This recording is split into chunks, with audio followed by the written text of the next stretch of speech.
4K, 5:47. So, ayun na nga guys. After I run, I did a quick training sa basketball. Sumali kasi ako sa upcoming na liga this week. And I'm just trying to keep myself back in shape. Pero bago yan, syempre, bili muna tayo ng watermelon snack natin and a jug of water to keep us hydrated. And pagkatapos nyan, quick stretching. Medyo masakit pa yung katawan from last practice, pero okay naman. Manageable naman yung pain at hindi naman siya injury. Starting point ko is dito sa parking ng Camana Bay. Target ko is hanggang Kimpton, then balik na din agad. Quick run lang ako para may enough energy pa para mag-practice sa basketball. 1K, 5:36.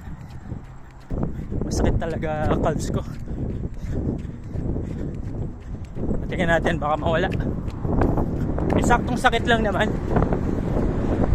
So baka pagpag lang, maging okay na. 2K, 5:36. Nag-practice kami ng isang araw, basketball. Ay nako, grabe. Ang sakit ng katawan ko kinabukasan.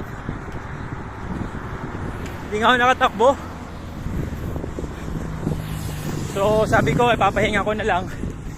Wala yun. Kanina pagising ko, masakit pa din katawan ko. Iba talaga ang basketball kasi talagang agility yung ano din yung movement. 3K, 6:02. Sakit yung calves ko. Buti na lang nagba-vlog ako.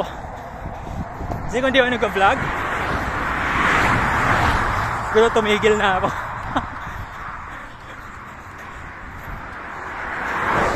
At least, di ba, namo-motivate ako sa pagba-vlog. Kasi kung hindi ko tatapusin to, wala akong content, di ba? Let's go!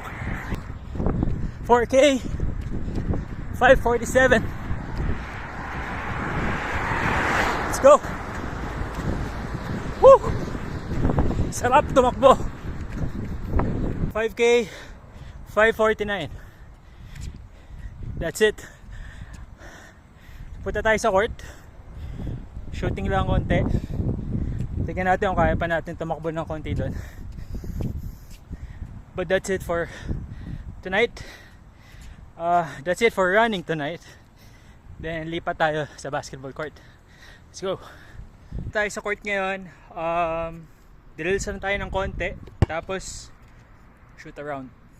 So ayun nga, train ko ulit yung legs ko sa mga laterals. Kailangan kasi natin to para makasabay tayo sa depensa. After nyan, konting ball control skills lang. Tagal ko na kasing hindi nagbabasketball. So kahit sabihin kong kondisyon ako sa running, iba pa din talaga ang movement sa basketball. Lalo na yung skills mo dito, kumukupas talaga yan pag di ka nag-e-ensayo. Hindi naman para makipagsabayan pa tayo sa mga mas bata. Pero syempre, iba pa din kung makapag-train tayo hanggat kaya natin. Alam naman natin, pag basketball, talagang competitive yan. And magcha-challenge ka every time. Kaya naman ako, I'm trying my best, at least kahit papano, may maibuga tayo. Madami ng mas magagaling, mas mga bata, pero for me, accomplishment pa rin yung makakontribute kahit papano. Especially basketball is the sport that I fell in love with. Passion na talaga to, and I love my efforts doing it. Kumbaga, maliban sa running, ito yung talagang pinaka-therapy ko. Kahit pagod sa work, worth it na bigyan mo ng ganitong activity yung katawan mo. So that's it for tonight. Sana bukas hindi umulan para makatakbo ulit tayo.